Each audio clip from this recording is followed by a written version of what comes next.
Ok, pessoal, acho que a gente pode começar, certo? A gente agora começa o segundo capítulo do texto, que é a eletrostática, né? E ao longo desse texto a gente vai falar sobre cargas livres, né? Sobre materiais isolantes, sobre as propriedades de campos em materiais ou no vácuo ou em meios materiais. Tá? Vai ver como é que é a formulação para a eletrostática em geral, né? Como é que determina os campos atuam sobre cargas, né? Então a gente precisa saber identificar, digamos assim, para dar a configuração de cargas, qual é a configuração de campos, né? Para poder saber como é que esses campos vão atuar em objetos carregados na vizinhança dessa região de campo, certo? Então, hoje, especificamente, a gente vai falar sobre a lei de Coulomb, né? Deixa eu pegar minha ferramenta aqui.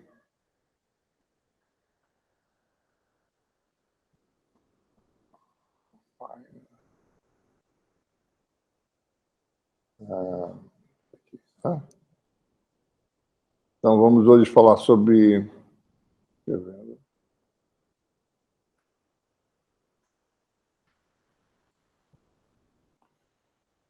a lei de Coulomb, né? Que é a lei experimental fundamental, que vai dar toda a formulação para a eletrostática, né? Uma única lei experimental. Com essa lei experimental, algumas propriedades dessa grandeza de campo que a gente vai escrever vão aparecer. Né? Essa grandeza de campo que a gente chama de campo elétrico, né? Campo eletrostático, no caso. E a gente vai começar a ver como é que é o campo de algumas distribuições de cargas, né? Como é que é geralmente o campo de distribuições de cargas? E uma primeira propriedade que a gente vai derivar é a lei de Gauss, né? Que é uma propriedade de conservação. Vai ter esse pessoal aí trabalhando também. A propriedade de conservação para o fluxo elétrico, que é uma operação matemática que já viu lá no capítulo 1, né? Fluxo de campo vetorial, é uma coisa chamada fluxo elétrico, que é diretamente relacionado à carga envolvida por uma superfície fechada. Tá? Bom, o elemento fundamental na descrição do campo eletrostático é a carga. Né? Então, nós sabemos que nós temos dois tipos de cargas na natureza. Né? No caso clássico, a massa só tem um tipo, né? Massa positiva. No caso da carga, não. A carga é positiva e negativa. Né? Cargas de mesmo tipo se repelem, né? Cargas de tipos distintos se atraem. Nós sabemos, propriedade simples, né?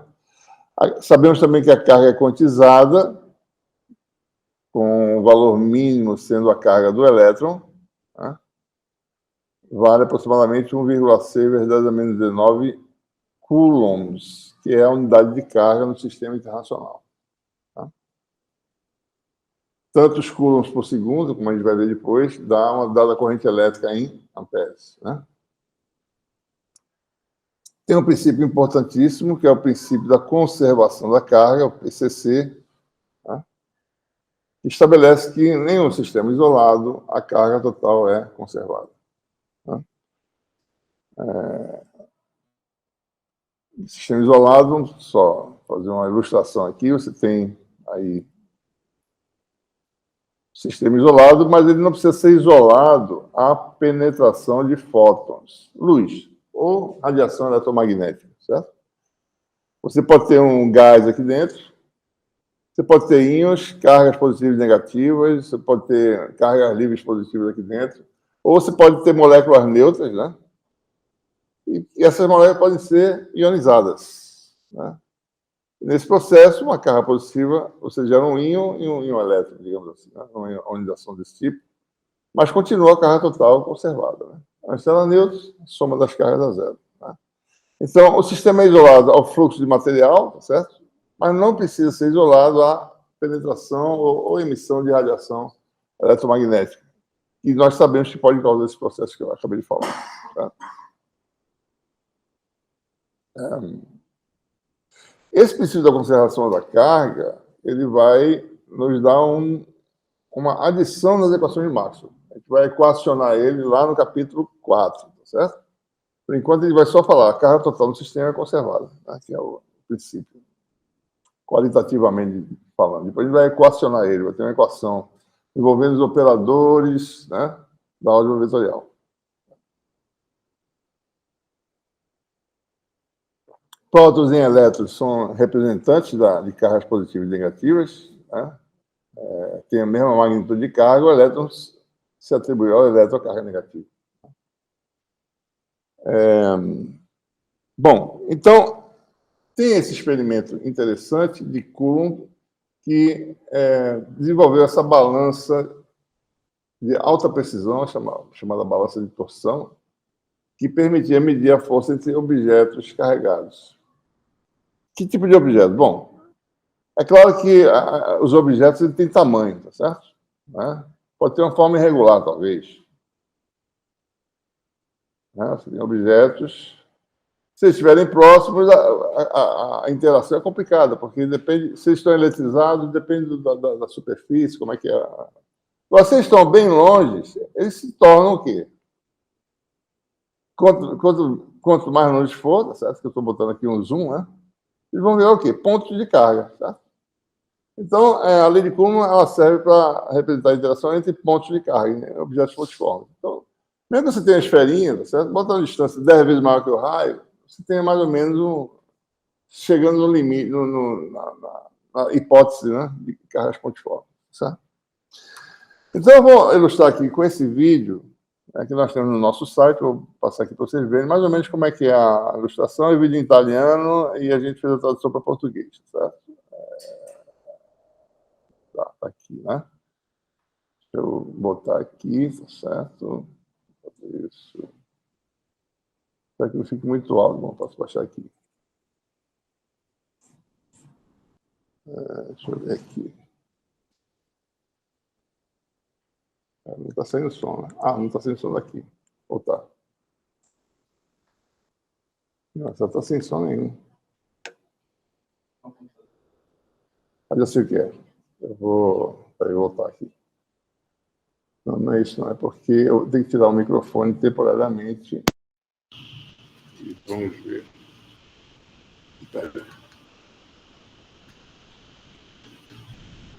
Coulomb si serve della bilancia elettrica per corroborare l'ipotesi dell'esistenza di una forza elettrica di repulsione tra cariche elementari, analoga alla forza gravitazionale di attrazione di Newton. Con una sferetta conduttrice carica si toccano le due sferette di Sambuco che si elettrizzano dello stesso segno e si respingono. La sferetta mobile, spostandosi, provoca una torsione del filo di sospensione e, dopo alcune oscillazioni, raggiunge una posizione di equilibrio. In tale posizione, la forza di repulsione elettrica bilancia perfettamente la forza di torsione. Tale forza di torsione è, come Coulomb aveva stabilito in una precedente memoria, direttamente proporzionale all'angolo di torsione del filo. Approssimando la distanza tra le sferette all'angolo che si legge sulla scala graduata, è così possibile trovare una prima relazione tra il modulo della forza elettrostatica e la distanza tra i centri delle sferette. Torcendo ulteriormente il filo di sospensione per mezzo del bottone del micrometro, si aumenta la forza di torsione e si raggiunge una nuova posizione di equilibrio. È così possibile scrivere una seconda relazione, tenendo presente che l'angolo di torsione totale si ottiene sommando all'angolo di torsione del micrometro l'angolo tra le due sferette. Analogo ragionamento si può fare per altre posizioni di equilibrio. Coulomb presenta nella sua memoria 3 prove che qui completiamo. Pur essendo la terza misura imprecisa, come Coulomb stesso riconosce, egli conclude che la forza di repulsione elettrostatica è inversamente proporzionale al quadrato della distanza tra le 2 sferette. Tá bom, já parou. Tá. Deixa aqui. Então, se diga. Ele igualmente transfere, né? Carga para as duas esferas. Deve ser.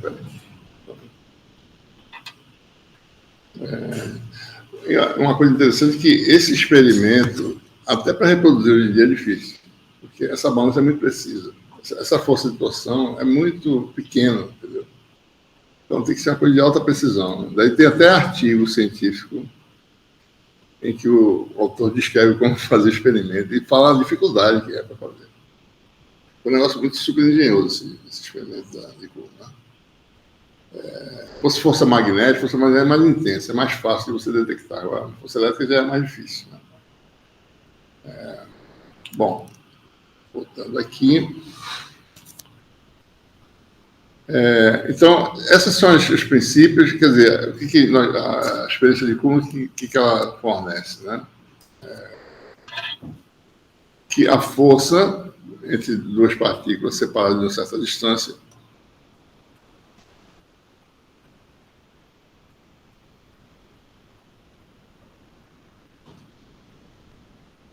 se as cargas forem do mesmo sinal, né? Força é repulsiva, tá certo? É difícil fazer experimento com força atrativa, porque a tendência é ela se encontrar, né? Você teria que fazer uma força e impedir que ela equilibrar para ela não. Você pode fazer também, né? Impedir que as cargas se aproximem e se toquem, né? Então, a conclusão é inverso do quadrado da distância. E, obviamente, a gente pode mostrar, por exemplo, que se você tem uma esfera, certo? A quantidade de carga transferida para a esfera é proporcional ao raio, certo? Então, se você tem esfera de raios conhecidos, você pode transferir cargas conhecidas, né? Você pode variar a carga no experimento e ver de que forma depende das cargas também, né? Então, também depende de quem? Do produto das cargas, né? A força. Tá? Duas cargas, vou botar aqui Q1 e Q2. Depende do produto das cargas, né? Aqui já é suficiente para você, já é uma fórmula suficientemente clara para você saber mais ou menos qual é a dependência da força, né? É um vetor, atua na linha de ação, né? Depende se é atrativa ou repulsiva, força de uma sobre da carga. Agora, se eu colocar aqui um pouco mais detalhadamente, né? Q1, Q2, a força que 1 exerce sobre 2 na direção desse versor aqui, 1, 2, né? Se Q1, Q2 é positivo, tá certo? Caso contrário, a força vai no sentido de menos 1, 2, né? Se Q1, Q2 é negativo, tá certo? E você tem aí a natureza vetorial. A força atua na linha de ação que une as cargas, né?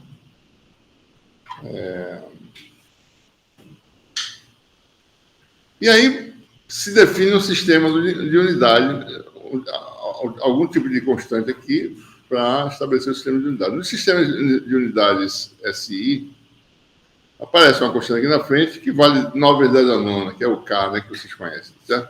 Mas que pode ser escrito dessa forma aqui. 1 sobre 4π epsilon 0, que dá aproximadamente 9 vezes 10 a nona, né?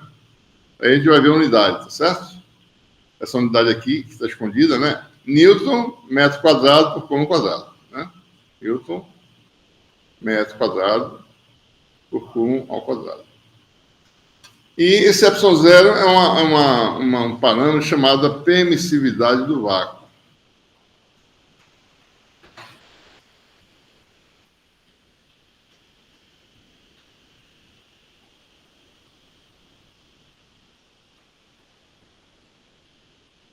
tem unidade oposta, né, do K, né? A unidade é o quê? Coulomb quadrado por Newton metro quadrado, né? Isso aqui dá também uma unidade elétrica de capacitância, que é o Farad por metro.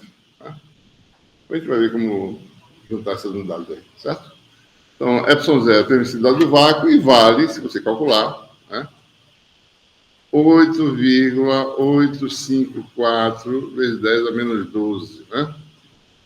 São números que vocês têm que gravar pelo resto da vida, viu, pessoal? A engenheiro elétrico tem que saber esses númerozinhos, né? Usar da luz, certo? Permeabilidade do vácuo, permissividade do vácuo, né? São números importantes. Impedância de onda do vácuo, que vai chamar de 2, né? E assim por diante. Aí está a permissividade do vácuo, né? Epsilon zero. A gente vai ver depois o que é permissividade. Quando entrar com meios materiais, a gente vai ver que existe uma alteração nessa constante. Bom, a força em forma vetorial, então, assume essa... Se você olhar essa construção geométrica, tá certo? Q1 e Q2 na posição x1 e x2, respectivamente, né?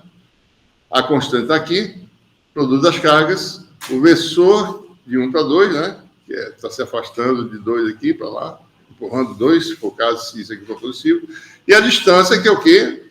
Módulo da vetor de diferença ao quadrado. Como esse versor ele é o vetor de diferença sobre o seu módulo, então a fórmula expressa inteiramente em termos das coordenadas das cargas e das cargas, fica dessa forma aqui, tá? Q1, Q2, diferença, vetor, módulo ao cubo. Né? Mas lembre-se que isso aqui é proporcional a 1 sobre o quadrado da distância, né?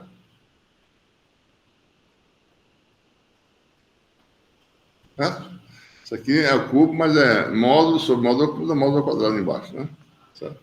Mas essa é a forma que a gente vai ficar praticando aqui, certo? Vai ser essa com o cubo embaixo, com o vetor de diferença em cima.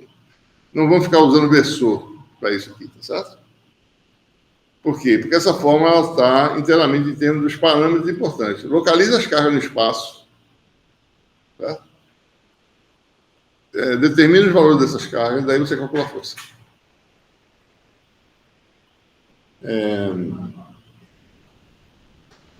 Se a gente destrinchar um pouco mais a questão da unidade aqui, né? Aqui está a unidade de força, unidade da constante, que é 1 sobre epsilon zero, né?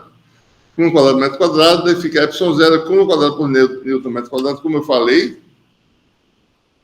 Newton metro é joule, certo? Coulomb quadrado por joule metro, né? Certo? Esse Coulomb quadrado por joule é que é o Farad, certo? Aqui, ó. Farad, né? Então, aqui está a definição do Farad em termos de energia e carga. Energia e carga.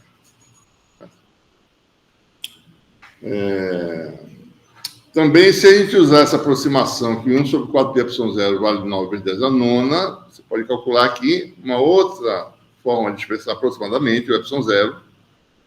É só você calcular aqui, né? 36 pi, 10 a menos 9 em cima, certo? Para por metro. Okay. A força também obedece o princípio da superposição. Se temos um conjunto de N cargas. Pessoal, só uma observação. A gente está falando aqui um regime estático, certo? As cargas estão paradas no espaço. A gente imagina que ela não sai do lugar. É claro que elas vão sair, né? Se você soltar, elas saem do lugar, certo? Por causa da interação. Então, a gente imagina que elas estão, naquele instante, elas estão paradas. Pronto, qual é o campo desse momento aqui? A gente calcula, o campo estático é isso. É claro que isso pode acontecer. Você tem, por exemplo, uma esfera carregada. Injeta a carga na esfera, as cargas se repelem o máximo possível, vão para a superfície. Ficam lá paradas, certo? Estático. Né? Isso pode acontecer. Um capacitor carregado, né? No regime DC. Você tem aí um caso estático, né? Bom, então você tem esse conjunto de cargas. atuando numa carga de teste, a força pode ser calculada como a soma vetorial das forças, né? Por exemplo, aqui tem a força da iésima carga, que dá a força FI. Força da jésima carga dá a força FJ, né?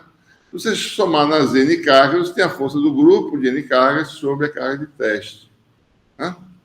Então, a fórmula seria simplesmente constante QI, que é a iésima carga, vezes QT, X menos XI. X é a posição de quem? Posição da carga de teste, certo? Menos XI, que é a posição da iésima carga, que é essa aqui, por exemplo, né? Então, X menos XI sobre o módulo ao cubo, né? Então, você já pode formar agora grupos de carga e somar, né? Bom, e daí a gente... Esse campo de força, né, pode ser definido em termos do campo, chamado campo elétrico, né? Então, o que nós temos aí? Tem essa região de cargas, certo? Atuando sobre uma carga de teste que está aqui na vizinhança, né? Daí você mede essa força, tá certo? Assuma que essa carga é muito pequenininha, que ela não distorce a posição das cargas. Por exemplo, se eu tivesse uma esfera condutora, não posso falar, o caso real é esse. Você tem uma esfera condutora carregada, certo? Vou fazer aqui uma esfera mais ou menos, né? Está carregada, digamos que ela está carregada positivamente, né? Uniformemente carregada, a distribuição de carga é constante sobre a superfície, certo? Se eu vier com uma carguinha negativa aqui perto, se eu estiver bem longe, né, não acontece muita coisa, certo? A interação é pequena. Se eu tiver que começar a me aproximar, essa carga negativa vai puxar as cargas positivas para perto. Você vai acumular carga aqui, ó, e aqui vai ficar separado, certo? Você vai ter um acúmulo perto da carga negativa e você vai ter... Ou seja, essa carga vai distorcer a distribuição. Então, a gente está admitindo aqui que tem uma carga muito pequena, que ela praticamente não distorce, para a gente poder medir a força direitinho. Porque se eu distorço, eu mudo o campo, mudo a natureza das cargas. É outro campo, não é o campo original, certo? Então, eu imagino que essa carga é tão pequena quanto você possa imaginar, né? Você mede a força sobre essa carga. Onde admitir que ela seja positiva? Então, para você definir uma quantidade que independe da presença da carga, o que você faz? Mede a força que é proporcional a essa carga, divide pela carga. Você eliminou a carga da história. Existe uma influência devido a essa região de carga, né? Tem uma região de carga aqui. Está assim, certo? Na vizinhança tem alguma influência. Como é que essa influência existe? Bom, se eu botar uma carga de teste, ela vai sentir alguma coisa, né? Ela vai ser empurrada ou puxada, dependendo da natureza das cargas aqui. Então, existe uma influência, alguma coisa que vai empurrar, talvez, certo? Mas essa influência não depende dela. Existe lá, está lá. É um campo. Então, esse é o chamado campo elétrico, né? É força por unidade de carga, unidade newtons por coulomb, que é em unidades elétricas. Observe que a gente está tirando unidades mecânicas e botando unidade elétrica no lugar. Isso aqui vai dar volts por metro, né? E a gente vai ver depois também que isso faz sentido, certo? Newton por coulomb. Aqui. Campo elétrico tem unidade, força por unidade de carga, que dá o quê? Newton por coulomb, que por definição é o volt por metro. Daí você vê aqui, bom, o que é volt, né? Vamos ver aqui direito, certo? Volt é o quê? Newton metro coulomb. Newton metro é o quê? Trabalho, que é o quê? Energia. Joules por coulomb. A gente vai ver que isso é verdade, certo? Faz sentido esse joules por coulomb aqui, né? A unidade de volt, vocês medem no circuito, tantos volts, né? É tantos joules por coulomb. Bom, então, em geral, o que nós temos aqui para o nosso campo elétrico, a gente acabou de definir, né? Ele é devido ao sistema de cargas, né? Não depende da carga de teste, porque você dividiu pela carga de teste, certo? Eliminou ela da história. é o que existe, né? Representa a influência do sistema de cargas. Já falei, depende da carga de teste. Direção e sentido desse campo é da trajetória inicial dessa carga que ela seguiria. Certo? Então, o que acontece? Que é a direção da força, né? Se eu venho aqui, quero saber se tem campo aqui, daí eu venho aqui, boto uma carga de teste nesse ponto e vejo o que acontece com ela. Suponha que o sistema de carga está fixo, daí eu boto uma carga de teste, certo? Suspensa. Bom, daí a gente vê, essa carga de teste vai para onde, né? Vai para cá, pronto. Aqui é a direção do campo. Tá? Se ela vier para cá, vai ser puxada, essa aqui é a direção e sentido do campo. Tá? Que certamente tem um grupo de carga, essa carga aqui é positiva, né? Que tem maior que zero. Se ela está sendo empurrada, porque o grupo de carga predominantemente é positivo, está empurrando para longe. Se está puxando, é porque é predominantemente negativo, tá? O campo está indo para o sistema lá, certo? Então, por isso que a gente fala que a direção e sentido do campo é a direção e sentido da trajetória inicial da carga. E observe que o problema é complicado, né? Se você fosse fazer a cinemática da carga, ela sai do lugar e encontra outro campo de outro tamanho. Sabe? Porque o campo varia no espaço, né? Então, é uma equação não linear, né, diferencial, certo? Você precisa resolver para saber a trajetória exata. Mas se você para a carga em cada ponto, ela está indo naquele ponto na direção do campo local. Certo? Bom, é nesse contexto que a gente define o que vem aqui, vem a ser linhas de campo. Né? A gente sempre tenta ilustrar espacialmente o que seria essa região de influência, né? Como é que uma carga sairia, ou seria expelida da região ou puxada, certo? Então, a gente define esse conceito aqui, né? Linha de campo, certo?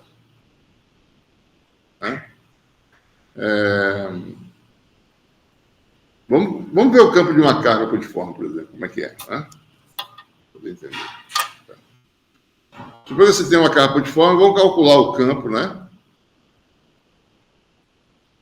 No campo de uma carga putiforme, vamos botar ela na origem.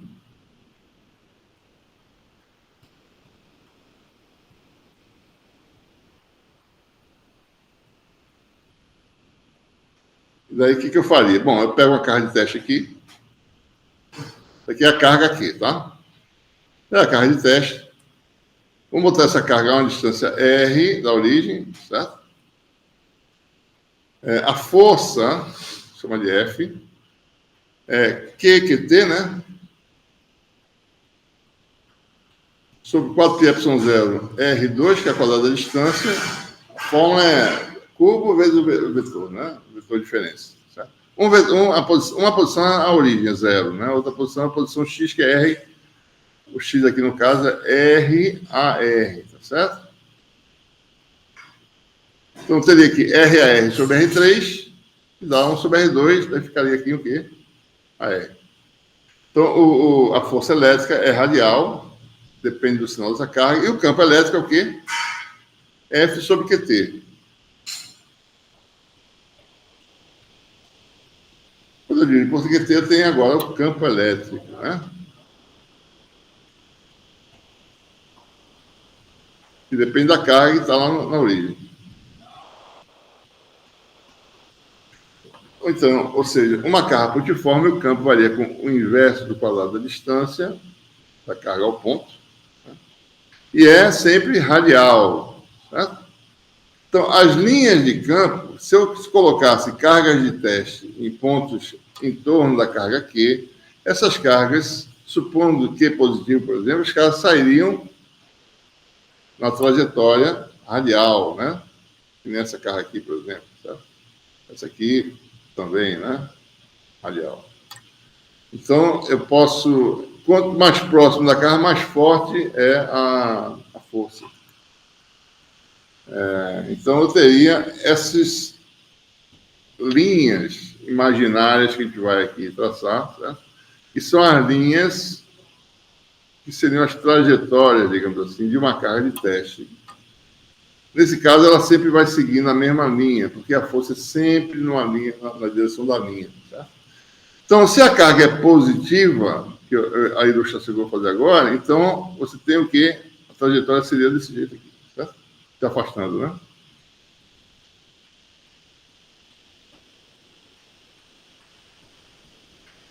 Aqui a gente está olhando uma figura, que é uma ilustração dessa representação de carga que está se afastando, né? Então, com linhas divergentes do ponto, né? Divergem, parece divergir do ponto central. Se fosse uma carga negativa, a carga de teste viria em direção ao centro, né? Puxada. Né? Então, você teria linhas de campo radiais também. E faria esse tipo de coisa, né? Então, a linha de campo, a representação de linha de campo para carga negativa, uma carga só seriam linhas radiais convergentes, como se tivesse aqui o quê? Um sorvedouro, né, de linhas, certo? A gente começa a imaginar, tem linha sumindo aqui, tem linha surgindo desse ponto, tem linha desaparecendo desse ponto. Né? A gente começa a associar aqueles conceitos lá de divergentes que nós falamos no capítulo 1. Né? É claro que a configuração de linhas pode ficar mais complexa, dependendo do número de cargas, né? Se você botar um par de cargas, por exemplo, certo? Então, as linhas de campo já não são radiais, né? Por exemplo, isso aqui é uma carga positiva, isso aqui é uma negativa, né? Bem próximo dessa carga positiva, as linhas são mais ou menos radiais, né? À medida que você se afasta, se você botar sua carga de teste aqui, a tendência é seguir uma trajetória curva, certo? Que é a soma vetorial do campo das duas cargas. Se você somar esses vetores, calcular, vai ter essa linha. Isso aqui é calculado exatamente resolvendo a equação diferencial, porque não é fácil calcular isso aqui, certo? Não é analítico, né? Então, tem que calcular a soma vetorial e achar a equação da linha. Né? A gente não vai falar em equação de linha, certo? Não está no escopo aqui do nosso curso, certo? Mas pode fazer. Tem no livro o texto, tem mostrando como é que faz, certo? Mas pode traçar essas linhas relacionando as coordenadas com as componentes do campo. Se ele faz isso, você obtém uma equação diferencial e resolve essa equação e obtém as coordenadas das linhas, certo? Pode calcular. Dessas curvas aqui, né? É uma carga que ela vai ser puxada para lá, mas ao mesmo tempo, quando chegar lá, vai ser repelida para lá. Vai ficar fazendo isso, certo? Né? E aqui a tendência é se afastar. Se forem cargas de sinais opostos, né? Então, a tendência de uma carga de teste é ir em direção a essa carga aqui, certo? O movimento real não seria esse. Seria algo assim, certo? Isso aqui é a linha de campo. Vou botar duas cargas aqui de sinais opostos. Isso aqui é a linha de campo se a gente juntar todas as tangentes, né, ao vetor campo elétrico, certo? Você tem essa linha aqui. Agora, a trajetória real não seria essa. Você pega uma carga, está aqui nesse ponto, né, uma carga positiva, certo? Então, se você solta ela, o que acontece? Ela vai em direção a essa carga aqui. Só que ela vai encontrando campos diferentes. Ela tende a fazer isso aqui, ó. Certo? Se afasta dessa, né? Se afasta e talvez vem para cá, se aproxima. Então, tem esse tipo de coisa. Certo? Então, é assim que acontece, por exemplo, o movimento em cristais, né? Você tem íons, certo? Você vem íons positivos e negativos, vem um elétron, tá certo? Ele se aproxima daqui, daí tem um íon negativo que se afasta, aproxima daqui de novo. Não é que ele vai bater nos pontos da rede, mas ele vai ser puxado e vai ser repelido e você vai ter um zigue-zague imaginário aí, tá certo? Mais ou menos, né? Por isso que fala em colisões de cristais, por causa disso, certo? São esses movimentos, né?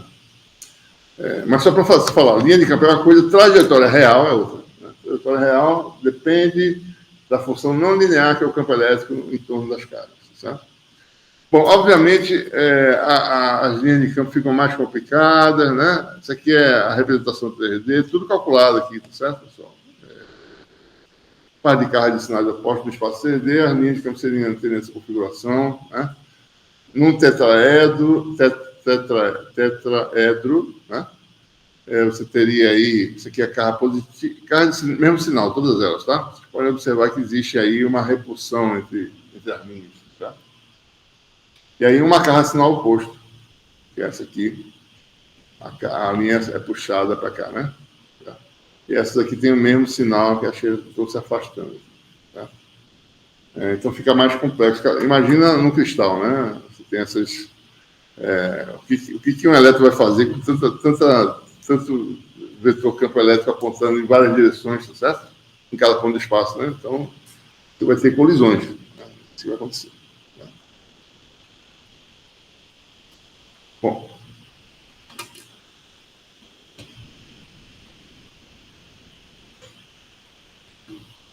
Bom, então a gente falou até agora de cargas discretas, né?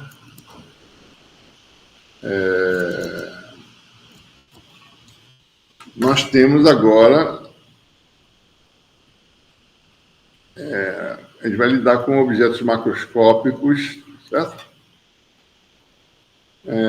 E no objeto macroscópico, digamos que tem um volume macroscópico, certo?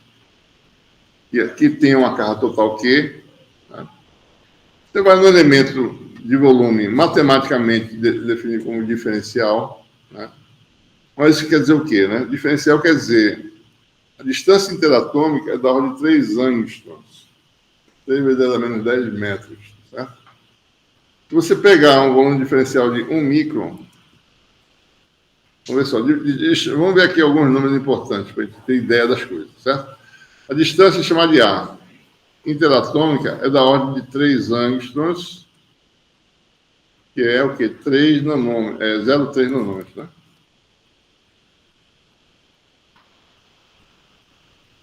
Que é 3 vezes 10 a menos 10 metros, certo? Se a gente quer lidar matematicamente com um tamanho diferencial, vamos supor que a gente esteja lidando com a distância da ordem de 1 micron, certo? 1 micron é o quê? É 10 a menos 6 metros, que é bem pequeno, né? Isso aqui é 10 mil vezes maior que isso, certo? Mais ou menos, né? Um pouquinho menos, é 3 mil vezes maior que isso. Olha, 10 mil, 3 mil vezes, né? Ou seja, isso aqui contém uma quantidade enorme de cargas. Né? Mesmo que você faça tamanhos menores, bote um cubo, tá certo? De tamanho 10 vezes a distância interatômica, 10A. Né? Você vai ter aí 1000. Suponha que cada carga seja um ponto, certo? Você vai ter 1000 cargas. Então, isso é diferencial suficiente do ponto de vista matemático, né? Então, para todos os efeitos, a gente pode olhar, certo, num volume diferencial, né? Ou imaginar uma esfera que contenha esse volumezinho aqui, certo? De raio delta, né? E você quer calcular, veja que é tudo discreto aqui, está cheio de cargas pulverizando aqui, discretas. Você quer calcular o campo no ponto X, certo? Qualquer, né? Aqui desse ponto. Daí você vai somar, né, aquela soma todinha, certo? Sobre todas as cargas que estão aqui no volume. Vou pegar aqui esse grupo de cargas que está no volume de velinha, está no raio delta, certo? Esse delta é muito menor que a distância, a escala de variação do campo, né? Digamos que seja micron, e a escala de separação interatômica é 3 nanômetros, 0,3 nanômetros, né? Então, esse raio é muito pequeno em relação à escala de variação, que é a xilina. Então, se eu calcular o campo, a contribuição desse volume de velinha é chamada de DE, né? No ponto X, que é nesse ponto aqui, vai dar a nossa constante, soma nesse grupo aqui dentro, certo? Tem N cargas, né? Igual a 1 até N, de QI, você tem X menos o centroide, que é X', e a posição da carga é X' mais YI é a coordenada relativa dentro da esfera. Tá? Fica X menos esse vetor aqui, que é X' menos YI, e esse módulo aqui ocupa. Tá? Como esse delta, o raio, é muito pequeno em relação a essa diferença, isso aqui é pequeno em relação a isso, né?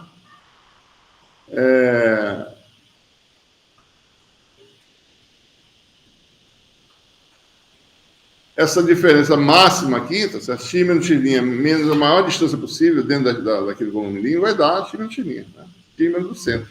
Tá? Então, para todos os efeitos, isso aqui pode sair da integral. Né? Tira isso aqui, tá certo? Aqui não é YC, não. Isso aqui é YI, né? Tira isso aqui. Né? Tira isso aqui. Sai da integral, fica só... Sai da soma, fica só a soma de I igual a N de QI, ou seja, as cargas dentro do volume. Para todos os efeitos, vamos dizer que essa carga seja dQ, certo? Então, você tem uma relação. Esse aqui é dQ. Então, você tem essa expressão para o DE. Né? O DE devido ao dV, tá certo?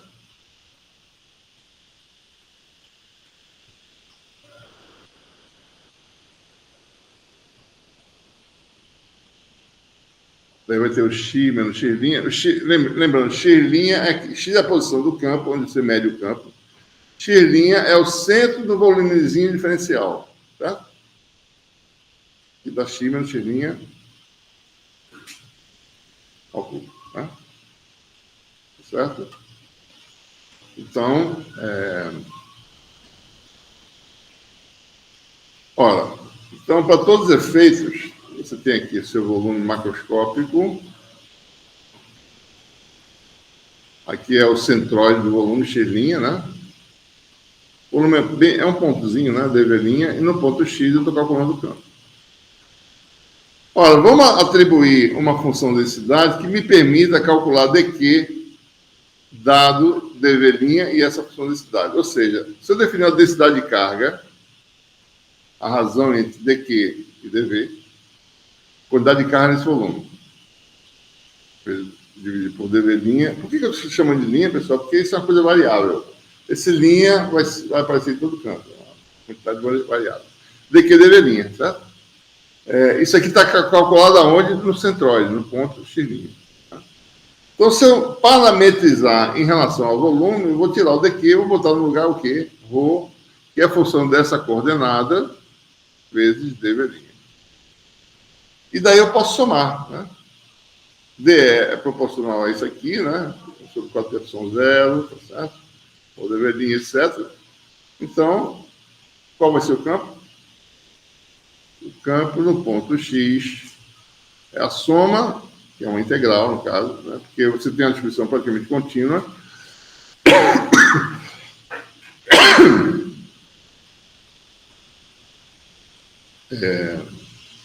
Assim, sobre 4π0. dV', né? Ou de X'. Estou botando X' aqui para lembrar que isso é uma função da coordenada da variável de integração. A integral é tripla, tá? A integral do volume. X menos X' sobre X menos X' ao cubo. Certo? Bom, e com isso, eu tenho agora uma formulação que permite calcular o campo de distribuições de cargas dos mais diversos tipos. Tá? Lembrando, né? A gente está no vácuo. Então, nós não temos nada diferente de carga e vácuo, certo? Carga no vácuo. Então, você vem aqui, vácuo, não tem nada, daí você pulveriza com carga, com a distribuição, com a densidade, praticamente como se fosse contínua, mas lembre-se que, no fundo, essas cargas, entre elas, tem espaço vazio que é vácuo. Tá? Então, tem carga, como se estivesse continuamente distribuída, tá? Tem muita carga, tá certo? Então, você tem isso aqui continuamente no vácuo, sendo vácuo. Quando entrar a matéria, a gente vai fazer a formulação adequada. Tá?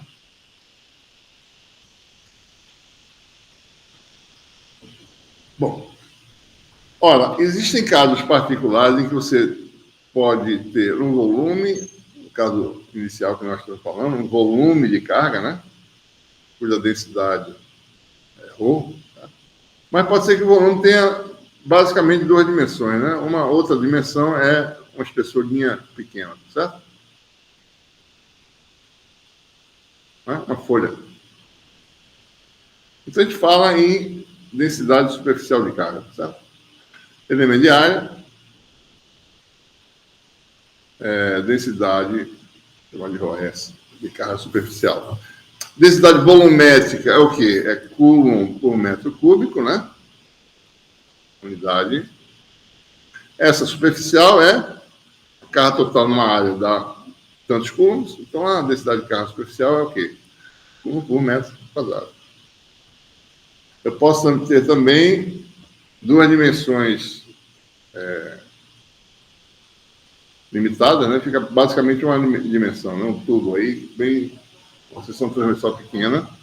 Então, você tem aqui um comprimento dl', e nesse comprimento uma quantidade de carga dq, né? Então, eu vou associar com uma dimensão, densidade de carga linear, né? Coulomb por metro, certo? Então, eu vou ter uma densidade de carga linear, o L, né? dq, dl'. Eu posso calcular o campo dessas distribuições variadas aí, né? Tanto de uma carga uniforme, certo? Como um fio carregado, uma superfície carregada ou volume. Basta botar no lugar o dq correto, certo? Dq vai ser, em cada caso, né? Uma integral de volume, no caso do volume de carga, né? Uma integral de superfície, no caso de uma superfície de carga, e uma integral de linha, no caso de uma linha de carga. Então, você fica com essas expressões, né? Aqui está a formulação original, né? Volume de carga, né? Identifique o elemento de fenômeno diferencial. Às vezes está no sistema de coordenadas, expressa no sistema de coordenadas, expressa os vetores do sistema de coordenadas, ou híbrido, dependendo, certo? E calcula a integral de volume, integral tripla, envolvendo o quê? Vetor, certo? O vetor pode variar, então tem que se lembrar tudo aquilo que a gente falou, né? Caiu na prova, né? Uma integral de vetor, esse tipo de coisa, certo? Superfície, uma folha, mesma coisa. Posição X, elemento de área no ponto X'. Integral de, isso aqui é o dq, ó. Tá? dq, X menos X', módulo ao cubo. Linha de carga, é uma integral de linha, né? Envolvendo vetor. O L, X menos X', módulo ao cubo. Certo?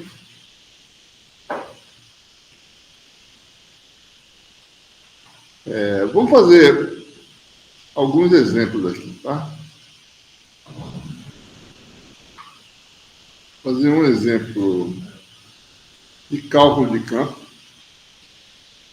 Fazer o mais fácil, porque isso aqui é mais difícil. Depois. Oi.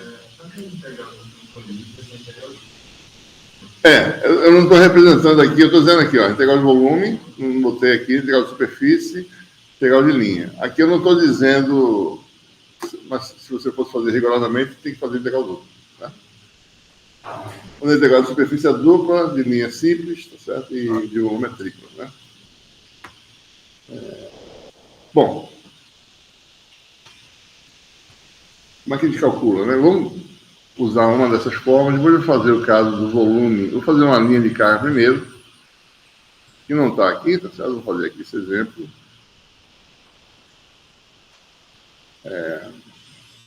Depois você tem aí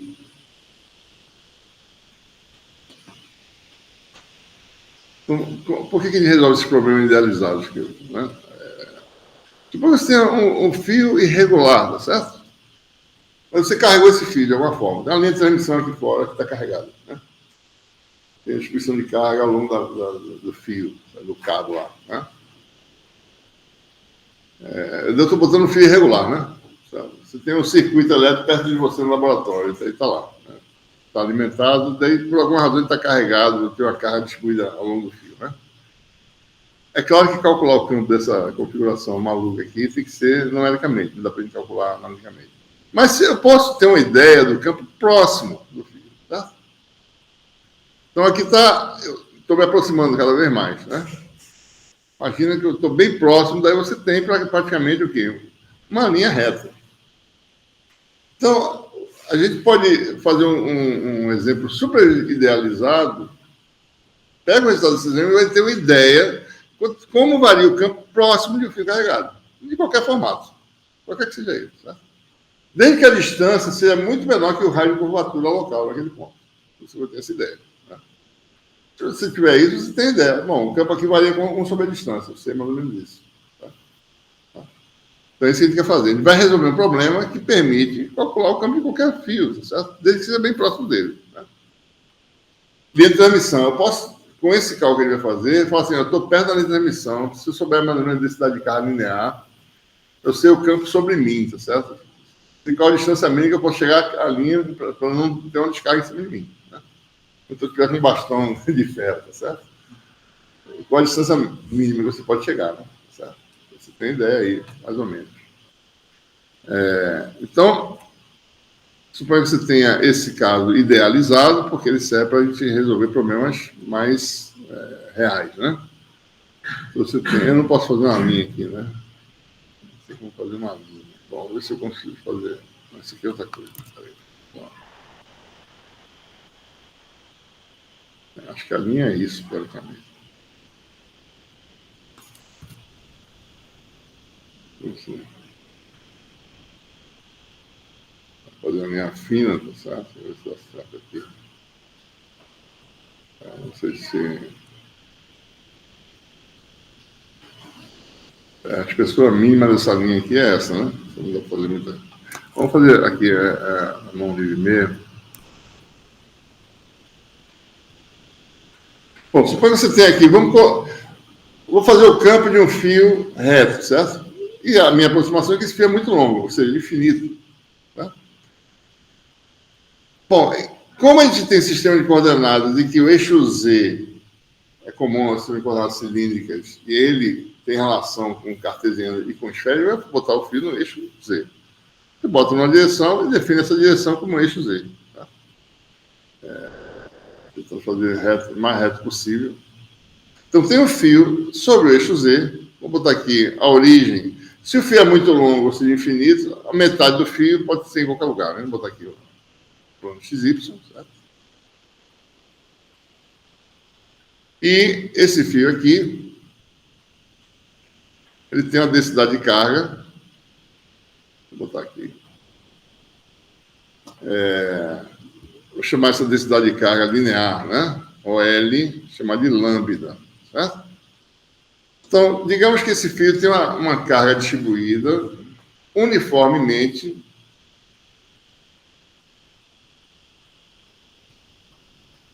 uniforme quer dizer o quê? Que a densidade é constante em qualquer lugar. Tá? Por exemplo, num comprimento L, a carga total é lambda L. Tá? Isso aqui é um comprimento variável, né? Isso aqui é o meu DL', tá certo? Só que o DL', o DL está em que direção? Direção Z. Então, o DL', eu já sei que é quem? DZ'. Eu boto linha toda vez que eu tenho uma variável que é a variável de integração, certo? Se não tiver linha, porque ela será constante. Então, é DZ'. Posição aqui do elemento de carga, que é esse elemento aqui.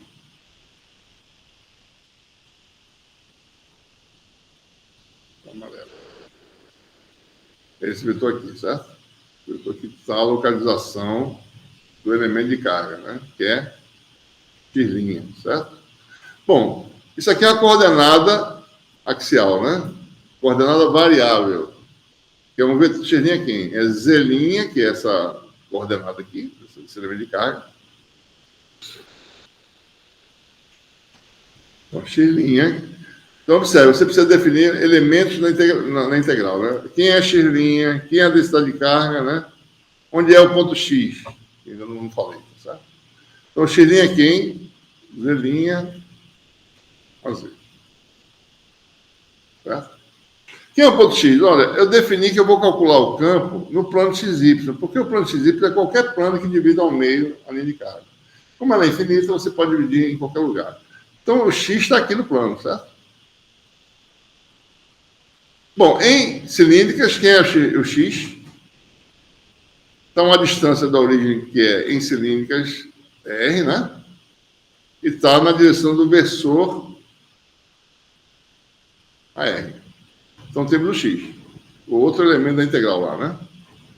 Ele aparece. R a R. Então, eu tenho densidade de carga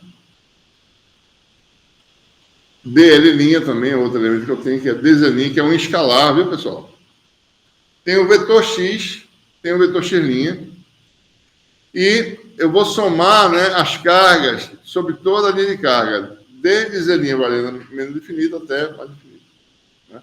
Então, o campo no ponto x vai ser quanto? Ou seja, para varrer toda a linha de carga, eu tenho a integral em z' de menos infinito, infinito.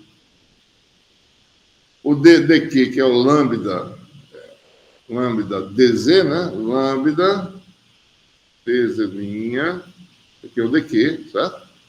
Sobre 4π0, x r a r, menos x', menos z' a z, né? Sobre x menos x', que é r a r menos z' a z, módulo ao cubo. Então, observe que eu estou rigorosamente usando a fórmula que é x menos x' em cima, módulo ao cubo embaixo. Por que a gente usa isso? Porque a gente, quando integra, essas variáveis têm que aparecer. Se você, às vezes, não bota, você pode perder informação, certo? Por isso que a gente usa essa formulação mais precisa, né? Então, fica assim, né? O campo... Vamos tirar as constantes de dentro da integral, vai ficar lambda sobre 4π0.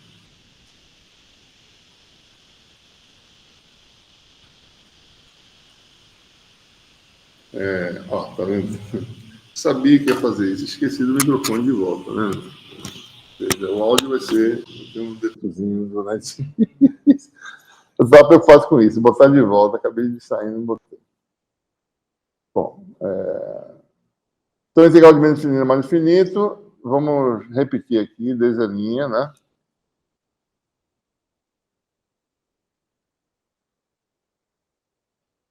Vamos calcular isso aqui, tá certo? Esses vetores são ortogonais, né?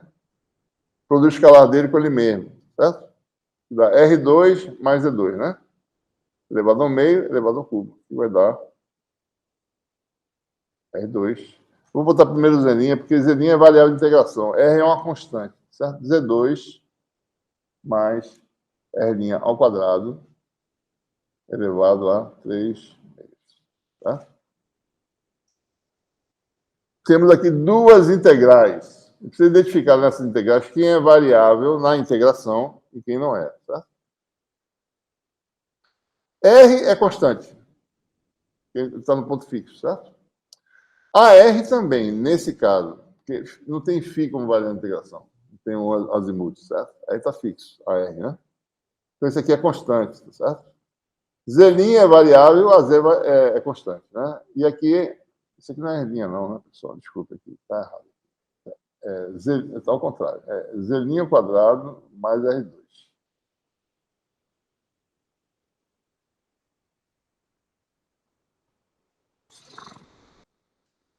Aí é fixo, né? E Z' é variável, integração. Então, temos duas integrais, que a gente vai quebrar em duas. E a gente vai olhar primeiro para a segunda aqui, tá certo?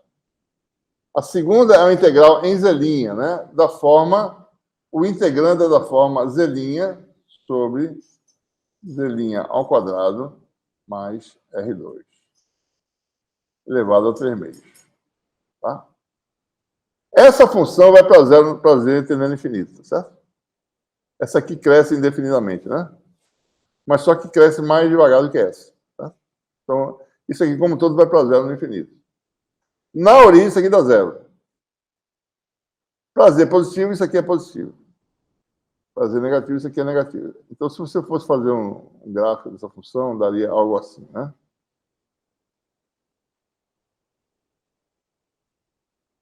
É isso? Mais ou menos, tá? Essa função aqui, né? A integral dessa função dá quanto? É de se esperar zero. Então, esse termo aqui não vai contribuir, tá?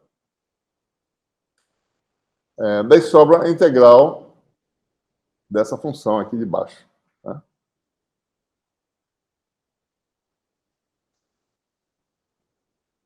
Vai dar lambda sobre 4π0. A R sai, não é isso? O R também é R a R integral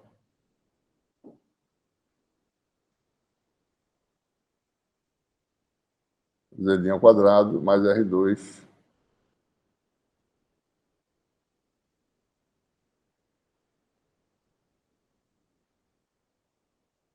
elevado a 3 meios.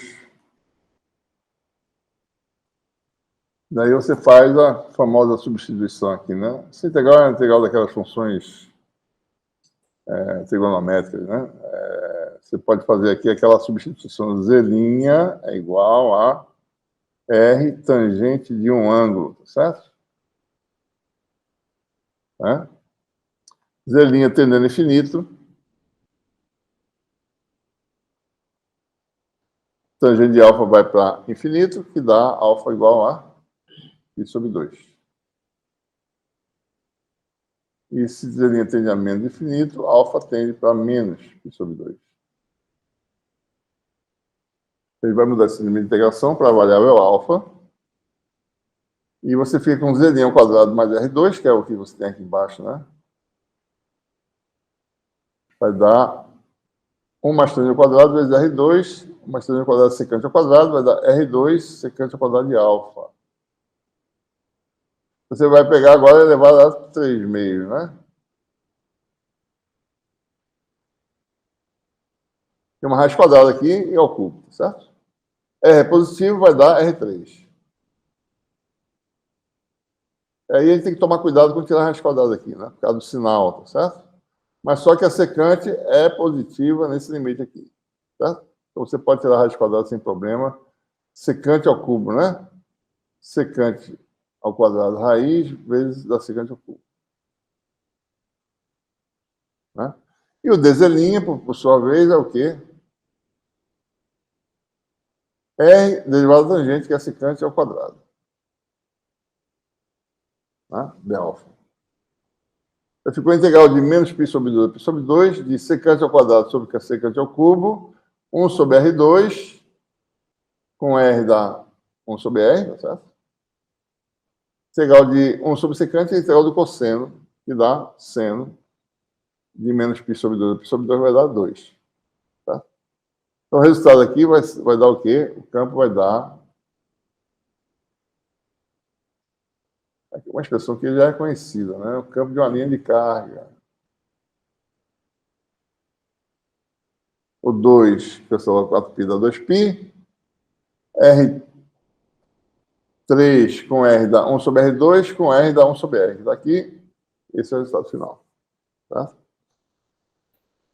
Então, o campo de uma linha de carga, ele é radial em cilíndricas e varia com o inverso da distância ao eixo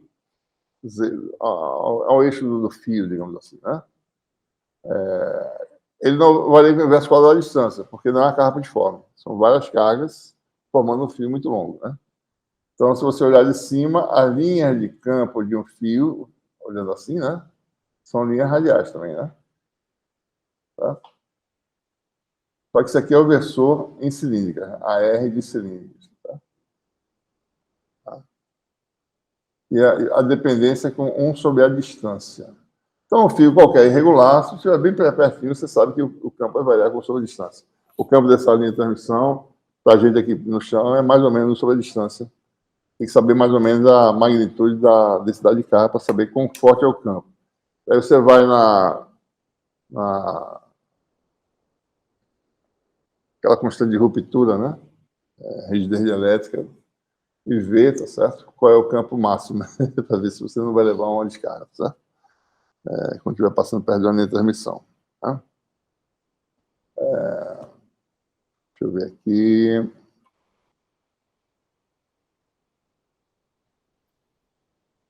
Vamos fazer esse exemplo aqui um pouco mais rapidinho, tá certo? Vou mostrar só, porque dá um certo trabalho, espero que vocês façam as continhas. Porque o importante aqui de fazer as coisas é saber o que é que eu tenho que saber que é variável e que não é. Então, por isso que é importante fazer isso aqui, certo? Eu vou ilustrar esse novo exemplo aqui. Que um exemplo parece simples, mas essa forma de cálculo de campo que a gente está falando aqui, né? Em que você tem o quê? Integral de volume, integral de superfície, integral de linha. Isso aqui chama-se superposição. O campo está sendo calculado como superposição de campos. Tá? Então, esse método de superposição é complicado, certo? Você tem que integrar um vetor. Se é integral de volume, é integral tripla. Às vezes, tem vetor que depende de duas variáveis. É complicado. Né? Então, esse é um método ilustrativo de como funcionam as coisas, mas não vai ser o método mais comum que a gente vai usar depois, certo? Mas é importante entender como calcular as coisas. Às vezes, só temos essa ferramenta para usar, certo? Então, por exemplo, vamos fazer esse exemplo aqui. Parece simples, mas dá um trabalho enorme, certo? Que é o campo de uma esfera carregada. Né? Para simplificar bastante, admitamos que a esfera esteja com densidade constante de carga. O raio é A, né? Então, aqui está a densidade de carga, que é a carga total da esfera sobre o volume da esfera. Essa densidade é constante. Certo? Então, por exemplo, a carga é o quê? Integral de ρdV. Né? Integral de ρdV vai dar constante vezes integral de volume de uma esfera, que dá a esfera. Bom, então, nesse exemplo aqui, eu quero calcular o campo. Então, veja como é que a gente constrói o problema. Né? É importante também saber construir. Certo? Você tem uma esfera, né?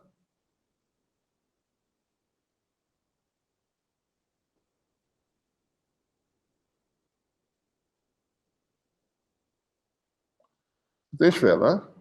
Então, você tem que definir um sistema de coordenadas, certo? Deixa eu melhorar aqui minha esfera.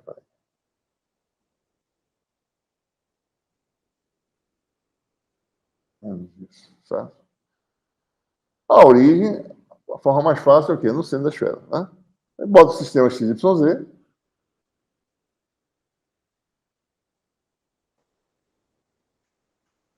E eu vou calcular o campo no espaço. Então, eu passo o eixo Z por esse ponto. Por que sempre o eixo Z? Porque o eixo Z está em cilindro, está em esfera, está em cartesiano, né?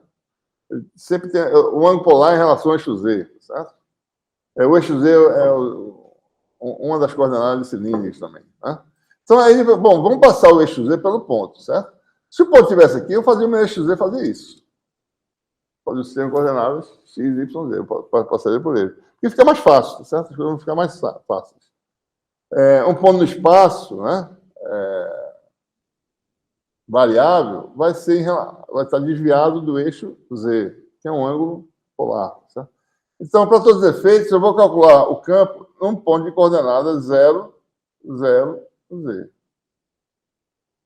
Depois eu tento generalizar o resultado. Boto o Z em outra direção, qual é o resultado? A gente vai conseguir fazer isso. Certo? Dentro, fora ou dentro da esfera, tá? Esse Z pode ser menor do que o raio ou maior. Botei aqui fora para não conturbar demais. Ou seja, então, primeira coisa é definição do ponto X, que é esse aqui, certo? Z a Z. Né? Ele tem elemento que varre o meu volume de integração, porque agora a integral vai ser tripla. Vou botar aqui um X', né? Por exemplo. Tá? A X' é facilmente representada em coordenadas esféricas, né? Então, no esfera. A gente está misturando um pouquinho, tá? Tem aqui coordenadas cartesianas ou cilíndricas, né? A posição X, a Z, né? No caso. E X' é um vetor variável. É uma distância variável até o ponto dentro da esfera, que é a localização do elemento de volume. Está aqui, tá? Vermelhinha, que eu vou botar aqui separado. Então, X' tem uma distância à origem, que é variável, que é R', e um versor radial em esférica. E aí a gente tem que tomar cuidado. A R quem? Linha. E para varrer a esfera, eu tenho que fazer assim com a posição X', né? Θ e φ, tá? E R, de 0 a A. 3 variáveis. Então, tem X igual a Z a Z, X' igual a R'. Densidade, ρ de X' é constante, por sorte nossa, né? Vai dar ρ0, certo? E o dV', bom, elemento de volume em esféricas. dV' é quem? R2, dr, seno θ, dθ, dφ. Tá? Se quiser, pode botar um ângulo sólido, se for necessário, mas por enquanto deixa assim mesmo. Integral tripla vai ter essas 3 variáveis. Né? Então, mais importante, saber definir os elementos que vão participar da sua conta, da sua integral. Eu defini aqui em x, x', densidade é constante, não tem problema, dv', limites de integração, 0 menor ou igual a r' menor ou igual a θ vai de 0 a π, certo? E φ vai de 0 a 2π.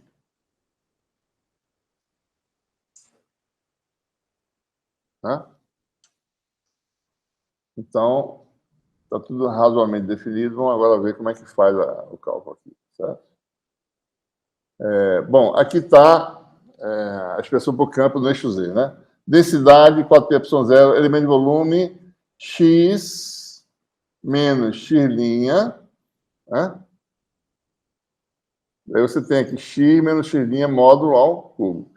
Antes de você pegar, vou decompor isso aqui em cartesiano para calcular. Não, não faça isso. Primeiro calcule esse produto escalar aqui, certo? Depois você vê se precisa fazer isso ou não. Você calcula o vetor de diferença híbrido aqui, né? Cartesiano misturado com esférica, não é isso? Mas vamos calcular o primeiro módulo, depois, se precisar, você decompõe. Tá? Já botei o resultado já. Deixa eu fazer aqui separado, para poder ver aqui como é que seria, certo? Então, o que você tem lá, né? Para fazer esse cálculo, certo? X menos x', módulo, botar assim, bota o módulo, vai ser produto escalar dele com ele mesmo, né? Que é Z a Z menos R' a R', então não decompõe nada ainda, deixa misturado, módulo. Daí você faz o quê? Produto escalar dele com ele mesmo, elevado a 1/2. Então vai dar Z2 mais R' ao quadrado. E a regra pode fazer 2 vezes, né? Produto escalar desses dois. Menos, né? Menos 2R' Z. E fica o produto escalar de AZ com a R', né? AZ, R'. Tem ângulo entre eles de quanto? De θ, né? Cosseno θ. Pronto. Não precisou fazer decomposição nenhuma, certo?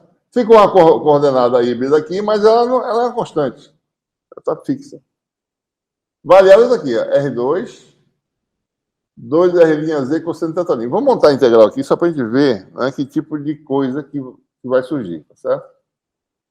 A gente pode pensar, poxa, vou ficar com medo dessa integral, mas é só trabalhosa, não dá para fazer, certo? Vai ficar ρ0 sobre 4πε0.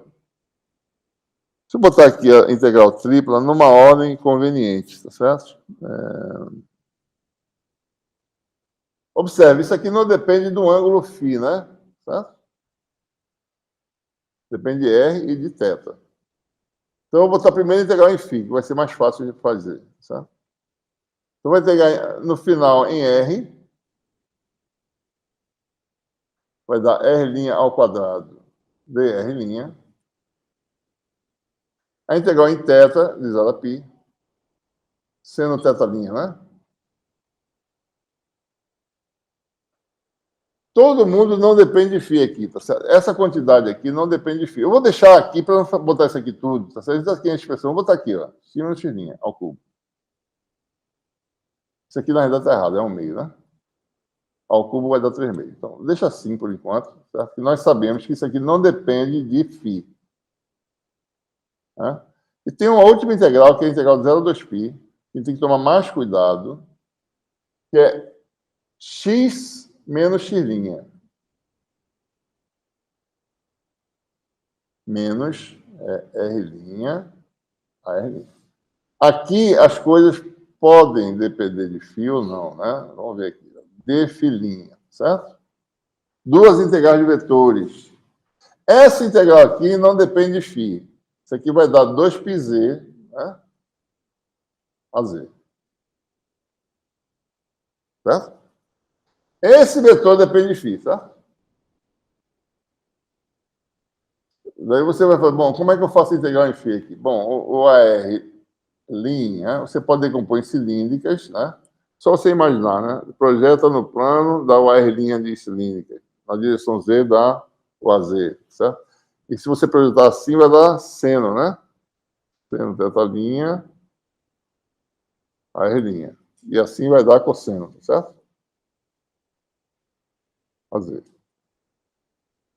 Né? Eu não vou fazer isso aqui ainda não, deixa ela aqui guardada, porque eu estou juntando essa com essa, tá certo? Z a Z menos R' cosseno teta' a Z. E essa aqui, né? Daí você vai ter integral em φ, isso aqui não depende de φ, mas isso aqui depende. Né? Qual é a integral de R' de φ?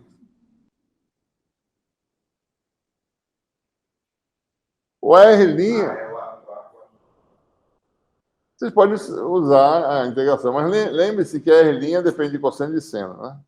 Dá zero a integral de cosseno de seno. Então a integral disso aqui dá zero. Né? Você pode dizer, bom, a integral de AR de φ vai dar menos a filinha de 0 a 2π, que dá zero também. A filinha em 0 e a filinha em 2π é o mesmo valor, das subtais dá zero. Né? Então dá zero isso aqui. Então, os versores da R' e a filinha integrados de 0 a 2π sempre dão nulo, certo? Então, isso aqui não contribui. Daí você vai ter uma integral que é Z menos R' cosseno teta' a Z vezes 2π. Então, esse 2π vem aqui, cancela com esse, já tem um 2 aqui, tá certo? Pronto, então você vai para a próxima integral. Né? Essa é que eu não vou fazer, vou deixar para vocês fazerem, certo? Mas só para ilustrar que ela não é complicada. Agora, é interessante os detalhes dessa integral. Você vai ter esse fator aqui em cima, tá? E esse módulo aqui embaixo. Quem que ele é? Né? Ele está aqui, é um módulo aqui. Essa função do cosseno, né? Observe que a derivada disso dá isso aqui. Né? Então, você tem z vezes a derivada do negócio que está embaixo, que dá uma função potência de U elevada a du, uma coisa assim. Tá? Tranquilo, dá para calcular. Né? E tem outra função, que é a função cosseno, que você tem que expressar de volta em termos dessa variável chamada de U. Tá certo? Chamar isso aqui de U, expressa cosseno em função de U, você tem uma outra integral que tem alguns termos, mas é sempre potência de U. Dá para calcular. Tá? Mas o importante é que quando você integra, aparece algo do tipo raiz quadrada disso aqui elevado ao meio. Tá? Esse é o apoio fundamental desse cálculo integral. Vai ter uma raiz quadrada de alguma coisa elevada no meio. E você tem que extrair a raiz positiva, porque essas quantidades são todas positivas. Não tem nada negativo aqui não. Tá? O módulo é positivo. Então, você, quando calcular a integral, você não pode extrair a raiz errada. Tem que garantir que dá o valor correto. Então, quando você faz isso, você tem que dizer que isso aqui dá um módulo do que está aqui dentro. Tá? E é isso que vai fazer a diferença, se você está dentro ou fora da esfera. Tá? Então, aí eu deixo para vocês olharem como é que faz. Tem no texto como é que faz isso com detalhe. Né? O que se prova é que o campo elétrico pode ser calculado como sendo... imagine que você tem uma...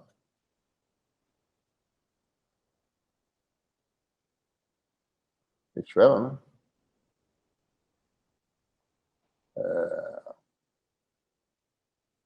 Se você está dentro, né? Imagina uma esfera de raio R, né? Menor que A. Calcula a carga envolvida por essa esfera. Então, o campo a uma distância R da origem vai ser essa carga envolvida, chamada de Q de R. Tá? Depende de R, né? Quanto maior, aumenta com o cubo da distância essa carga. Tá? Sobre 4π, ε0, R2. Como se tivesse uma carga pontiforme no centro, cujo valor da carga é Q de R. Tá? Esse é o resultado. Eu fiz no eixo Z, não foi? Se você botar o eixo Z em qualquer direção, vai dar direção radial. Tá? Então, vai dar Q de R sobre 4π ε0R2. Que está aqui dentro. Se está do lado de fora, a carga envolvida é Q. Né? Aqui é para R menor igual a A. E para R maior ou igual a A, vai dar E igual a carga envolvida, que é Q sobre 4π ε0 R2 AR. Aqui fora, o campo varia com o inverso quadrado de distância como de uma carga pontiforme. Dentro, o campo varia como? Bom, quem é aquele R? Aquele R vale ρ0, né, vezes 4/3 de πr3. Se eu jogar isso aqui dentro, R3 com R2 cancela, 4π cancela, né? Então vai dar o campo dentro da forma ρ0R sobre 3ε0 AR. O campo aumenta linearmente do centro, que é zero, o campo é zero no centro de uma esfera. Tá? O campo gravitacional no centro da Terra é zero. Tá?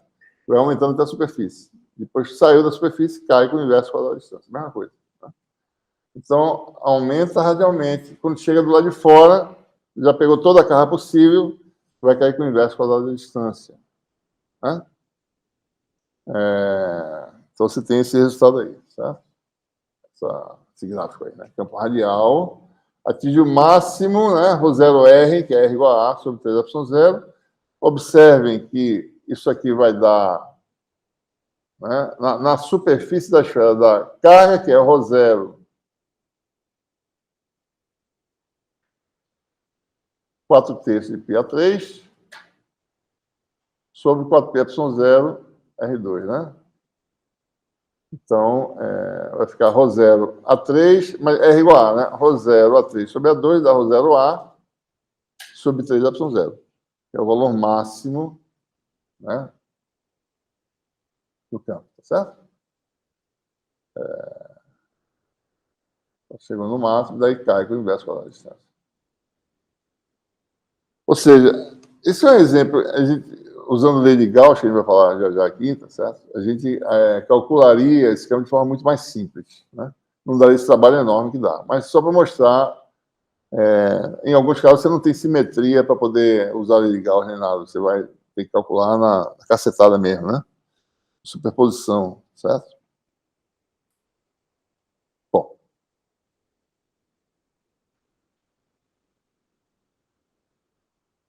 Então, começamos com a lei de Coulomb, lei experimental, daí conceituamos o campo elétrico, né? Daí vai aparecer a primeira propriedade que caracteriza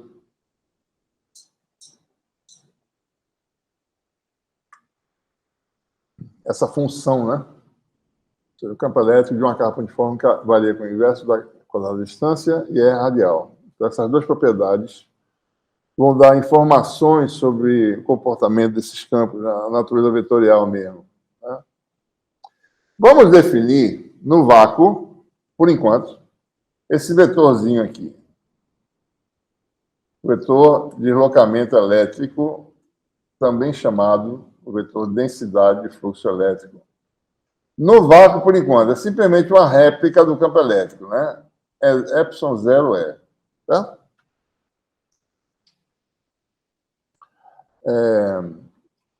Se você for calcular esse vetor, né?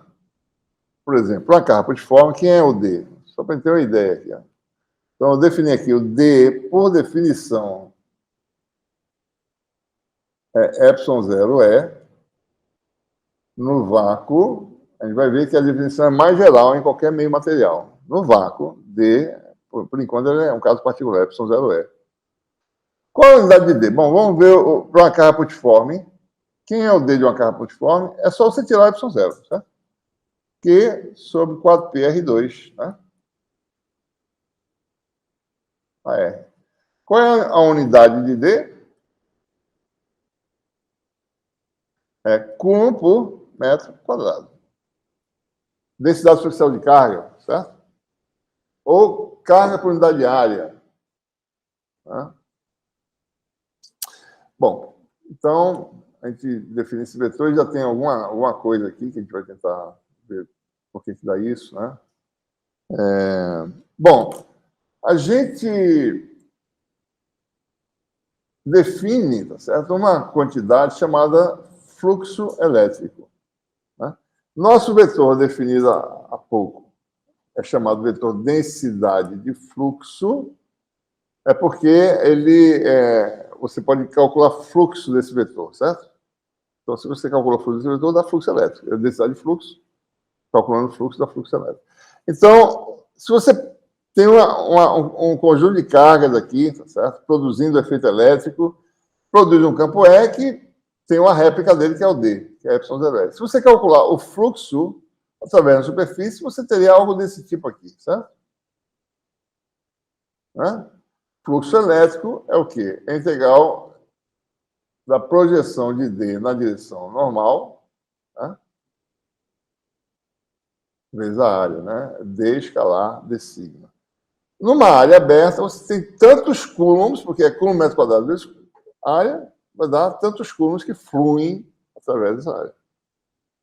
Então, isso é fluxo. Né? E a propriedade fundamental é que, se você tiver uma superfície fechada, o fluxo elétrico dá exatamente a carga envolvida. Né? Essa é a propriedade fundamental. Que vem exatamente dessa característica, que, da lei de Coulomb, né? Carga pontiforme produz um campo que varia com diversos quadrados de distância e é radial. Por causa disso, há essa propriedade de conservação. Né? Então, vamos calcular o fluxo para fora de uma superfície fechada, tá certo?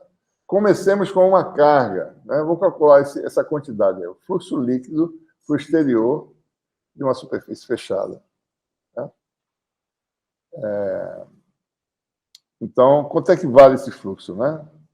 Vamos considerar que você tenha uma carga pontiforme no espaço. Vamos calcular o fluxo dessa carga, do vetor D dessa carga, para fora da região limitada por essa superfície, certo? Bom, então nós temos o campo D da carga pontiforme, né? Que acabei de falar, Q sobre 4πr2AR. Aqui está o vetor D, é radial também, como campo elétrico, é uma réplica, né? Aqui está o elemento de área, D sigma. Tá? Eu vou calcular o produto escalar de D com D sigma, né? D está na direção radial, né? D sigma está na direção oblíqua em relação ao AR. Então, você tem o cálculo do fluxo, né? Integral fechada, Q sobre 4πr2, R é variável, viu, pessoal? Cada distância dessa é variável. Isso aqui é uma distância. Isso aqui é outra, certo? É variável esse R aqui. Né? Estou dentro da integral. Então, você tem o quê? Para o escalar da direção Q sobre 4πr2, AR é o D, daí fica AR, que é do vetor D, escalado no vetor D sigma. Olha, isso nada mais é que a projeção radial, a componente radial do D sigma. Nós conhecemos, né? R2 de ômega. Certo? Por isso que é importante o conceito de ângulo sólido, né?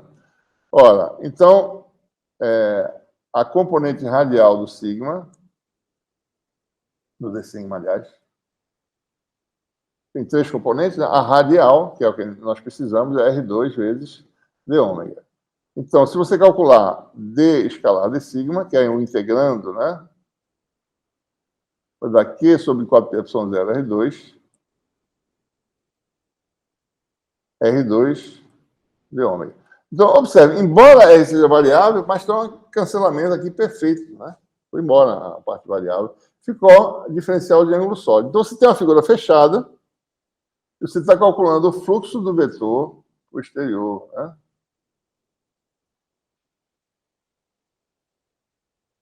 Então, não tem se é epsilon zero não, pessoal. Isso aqui não existe não. Tá? 4πr2. Q sobre 4π. Você fica uma integral fechada, né? Do ângulo sólido. Dá quanto isso aqui, pessoal? O ângulo sólido, a figura fechada é quanto? A figura plana é quanto? Quanto é que isso aqui? 2π. E no volume do espaço, uma figura fechada, vocês têm que saber isso também, tá? De cabeça. 4π esfero-radianos. Uma figura fechada subtende um ângulo de 4π.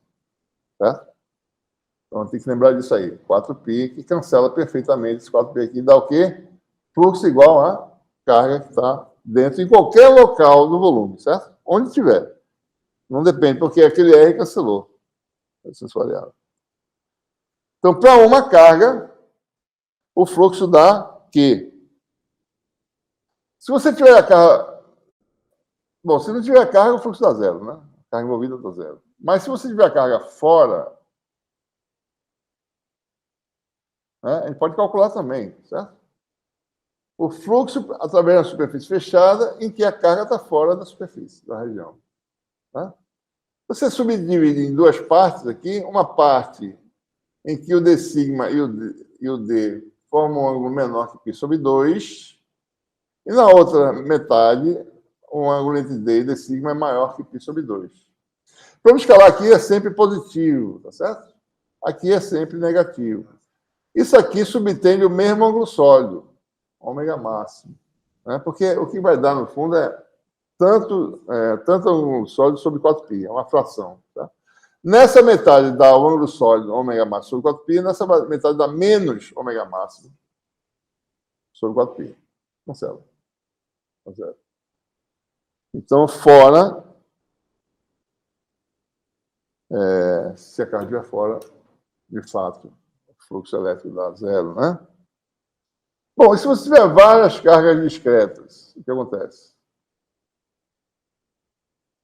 Né? Você tem aí N cargas como um todo, tá certo? Você pega uma superfície fechada e pega um pedaço desse grupo, chamado de N1 cargas. Fora sobram N-1 cargas. Vamos calcular o fluxo através da superfície. Ora, o vetor D é a soma vetorial de todos os campos D, de todas as cargas, dentro e fora. Tá? Quem está dentro e quem está fora. Então, você vai ter soma nas primeiras N1, né, de DI, e soma das restantes, né, as que estão do lado de fora, de N1 mais 1 até N. Né? E daí você calcula o fluxo, certo? Integral de D, D sigma, dá integral, soma das integrais de superfície de DI internas, das cargas internas, mais os fluxos das cargas externas. Esse fluxo externo dá quanto? Zero, né? Ali interna dá a soma das cargas envolvidas. Vai dar QI. A soma de QI, que é a carga envolvida. Então, esse é o resultado que a gente obtém. Tá? Fluxo elétrico igual a carga envolvida. Tá? Distribuições de carga usando funções de densidade, certo? E aí a coisa mais importante é que todo mundo não, né? Muita gente se engana aqui na hora de usar a lei de Gauss, certo? Tem que entender o que é volume gaussiano, superfície gaussiana e volume de carga. São coisas diferentes. Aqui existe o volume de carga, tá certo? Isso aqui é um volume de carga. Isso aqui é um volume limitado pela superfície gaussiana.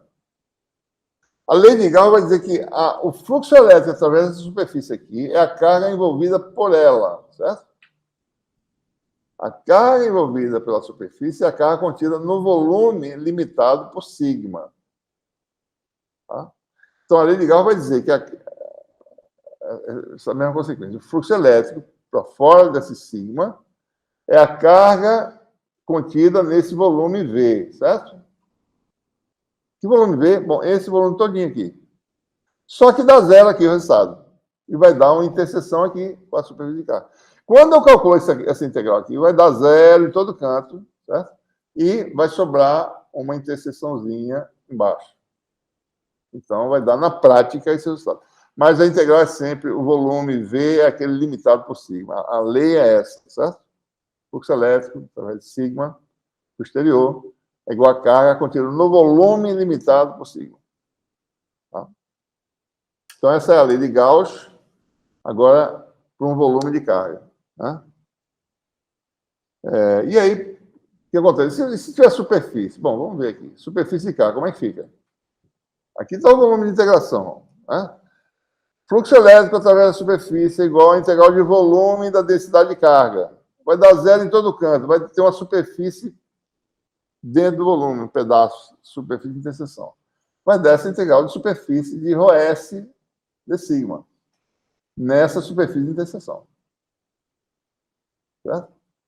Mesma coisa para uma linha de carga. Ó, o volume integral é isso aqui, mas da zero a zero vai dar só essa contribuição nesse caminho aqui de interseção, Cint, tá? Na prática dá isso. Essa integral de volume se transforma na integral de linha. É a carga envolvida, sempre a carga envolvida, tá? E aí você tem aí o resumo na legal, né? Fluxo elétrico através de superfície fechada sigma para o exterior do volume, limitado por sigma, é igual à carga total envolvida. Tá? Essa vai ser uma das equações de Maxwell, pessoal. Tá? Finais. Ela vai até o fim e não muda mais. Está em forma integral, a gente vai derivar depois da forma diferencial. Mas essa lei de Gauss é agora até o fim, certo? Vamos parar por aqui hoje. Alguma dúvida?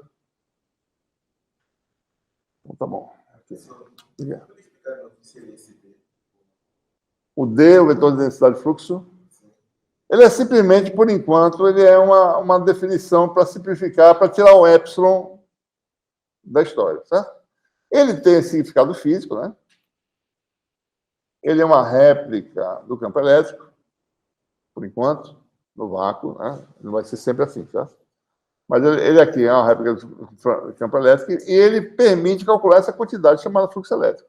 A integral de superfície dele dá o fluxo elétrico em coulombs, que é a carga envolvida.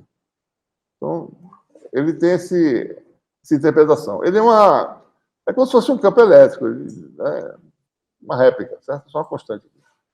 Para deixar para qualquer está independendo aqui do material, certo? Tá no vácuo. A gente vai ver depois que essa definição é mais geral, não é só isso. Tá? A gente vai ver como utilizar, certo? Ok? Então tá bom, pessoal. Valeu.